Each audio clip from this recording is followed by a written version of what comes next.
Tu lah, tadi siapa pasal LPT, tadi tak live lain kan, pasal dekat LPT 2 kan, saya kata dekat live tadi abang OH tadi saya cakap siapa-siapa yang dia kata dekat Lebuh Raya kan ada tempat-tempat yang korang dah mark tau, korang dah mark tempat-tempat tu adalah tempat-tempat yang bahaya lah, tempat-tempat kemalangan. Tempat-tempat kemalangan ni sebaik-baiknya korang jangan buka ayat suci Al-Quran. Kalau kau lalu kat situ jangan buka ayat suci Al-Quran tu, kau buka kuat-kuat jangan. Sebab kau kena faham bangsa jin tu ada di sekeliling kita ni. Bila kamu buka ayat suci Al-Quran tu bermakna kata kamu nak mencabar dan nak berlawan dengan dia. Kamu seolah mencabar. Itu yang kadang-kadang tiba-tiba benda tu berhenti, pun kamu accident apa semua. So bila kamu pergi tempat-tempat macam tu, apa yang kamu kena buat? Kamu zikirlah apa benda, bacalah ayat apa-apa semua dalam hati, simpan dalam diri je. Simpan. Kamu jangan buka macam seolah-olah kamu mencabar bangsa jin tu. Kamu tak kuat mana pun kalau kamu nak sparring. Okey, bila kita dah tahu diri kita tak kuat, kita masuk tempat yang kita tahu kawasan ni memang bermasalah, jangan buka ayat Quran ke ayat ruqyah ke apa benda. Kan radio kan ada USB apa benda cucuk tu kan, jangan buka benda tu. Mana kata kalau kamu nak baca apa-apa ayat pun, hanya diri kamu simpan dalam diri. Jadi benda tu dia tak terasa macam seolah-olah dicabar. Kalau saya buka ayat ruqyah dicabar tak apa, sebab saya tahu macam mana nak lawan balik. Tapi kalau kita tak tahu macam mana nak lawan balik, better jangan buka. Okey, kemudian dah lepas daripada tempat yang kita rasa bermasalah tu, kalau nak buka ayat apa bukalah. Tapi kalau tanya dengan saya, kalau dalam kita tengah memandu nak balik kampung ke, kalau tanya dengan saya jangan buka ayat Quran dan sebagainya, sebab kita tak tahu kawasan tu bermasalah ke tidak.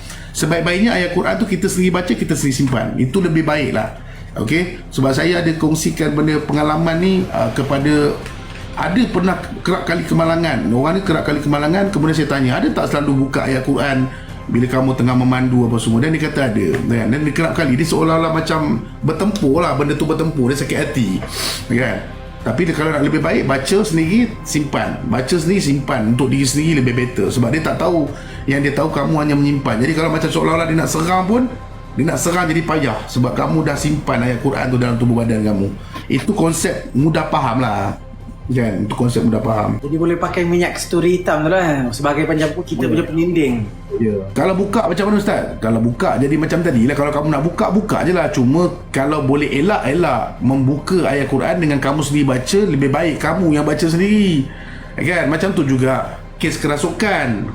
Kita ambil satu kes kerasukan, kamu tak tahu nak buat apa, ayat Quran pun Al-Fatihah je tahu, kamu pergi buka ayat Quran, buka radio, kamu tengok tak pesakit tu lebih teruk. Dia tak akan cool down pun, dia akan bertambah agresif.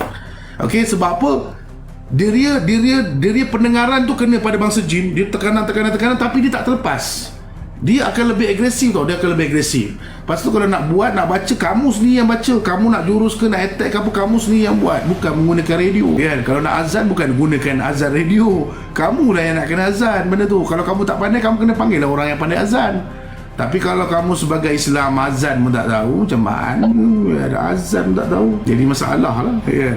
Ustaz, kalau bilik tu Ustaz, boleh ke pasang ayat guna zikir plug tu 24 jam? Dia sebenarnya zikir 20, dia sebenarnya kau guna plug tu, kalau kau, dia macam ni, ibaratnya kamu buka plug 24 jam, ibaratnya siapa-siapa yang kena sihir tu duduk je dalam masjid 5 hari 6 hari, rasa-rasa jin tu lari tak? Kamu ni ada jin dalam badan, kamu fikir kamu buka ayat Quran 24 jam, jin tu lari. Sekarang ni apa kata yang kena sihir ni, ramai-ramai kita kumpulkan duduk dalam masjid tu 20, tak payah 24 jam, 7 hari 8 hari duduk dalam masjid, rasa-rasa jin tu lari tak? Jin tu tak lari, cuma jin tu akan kesakitan. Kalau macam contoh kamu buka 24 jam, kamu buka kat rumah kamu ayat Quran 24, tak jadi apa. Sebenarnya ayat Al-Quran ni kamu sendiri yang kena baca, kamu sendiri yang kena lontarkan benda tu. Walaupun kamu baca Al-Fatihah pun tak apa, berangkat ayat-ayat panjang tak erti, kamu baca je Al-Fatihah tu kan, waladhdallin sampai habis, waladhdallin habis, simpan, lawan. Ayat Quran ni bukannya dia nak didendangkan dekat rumah, siapa dengar pun tak tahu kan. Kamu bukan dengar sangat, kamu mengharapkan jin tu dengar, jin tu gelak je tengok kamu kan. Tak ada je kau buka tu dia nak lari kan. Tak, dia tak lari kan. Paling kuat silat-silat dia akan serang kamu lagi teruk kan. Dia tak selesa, dia tak boleh keluar daripada rumah tu, dia serang kamu lagi teruk. Tapi Ustaz cakap tu betul. Sebabnya saya ada staff saya, dia kawasan tu kawasan mistik sikit, dia pasang yang zikir 24 jam ni. Jadi dia kena histeria. Jadi saya kata jangan pakai zikir tu, saya kata. Jadi sekarang dia orang selamat buat kerja. Betul. Tempat tu kamu ibarat mencabar. Macam contoh kami perawat. Bila kami perawat nak tahu benda tu ada dalam badan ke tak, kami akan cabar dia dengan ayat Quran lah. Bila ayat Quran tu baca, dia rasa tercabar, baru dia akan munculkan diri dia.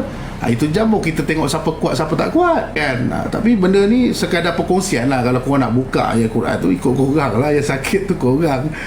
Terima kasih Ustaz. Ajar ayat kursi 7 penjuru. Buat bagakak ayat tu padu. Nak dapat ilmu-ilmu macam tu, tak ada orang. Bukan tak ada orang nak ajar. Kadang-kadang orang-orang kita ni dia kedekut ilmu. Dia kedekut ilmu tau. Dia rasa macam kalau ilmu ni dapat kat orang lain, nanti ramailah perawat-perawat. La ilaha illallah Muhammad Rasulullah. Kalau macam tu kau punya otak kau fikir, dekat dalam Malaysia ni doktor ada satu je. Dia tak akan merebak-rebak doktor sampai seluruh Malaysia ada doktor. Sebab kau punya pemikiran ilmu ni kalau kata tak ajar, dia seorang je jadi perawat, orang lain tak jadi perawat. Apa kau fikir macam tu? Kan itu semua Allah Ta'ala punya kot. Tinggal kau share-share je lah. Apa kau nak risau? Rezeki tu Allah Ta'ala punya. Kau macam mana pun mesti dapatnya rezeki tu. Janganlah kau risau. Pusing macam mana pun mesti dapat. Di Ustaz memang banyak Ustaz post pasal macam ni, berkongsi ni. Saya kongsi je sebab saya punya mentaliti, ilmu yang kita kongsi dan ilmu itu bermanfaat pada orang, dan orang itu apabila seseorang itu bahagia, kita akan menumpang kebahagiaan dia. Kebahagiaan tu kan milik Allah Ta'ala. Kebahagiaan tu bukan milik kita. Allah Ta'ala yang menghadirkan kebahagiaan tu. Jadi bila orang lain bahagia disebabkan apa yang kita sampaikan, makanya kita dapat sedikit tempias daripada kebahagiaan orang lain. Macam itulah.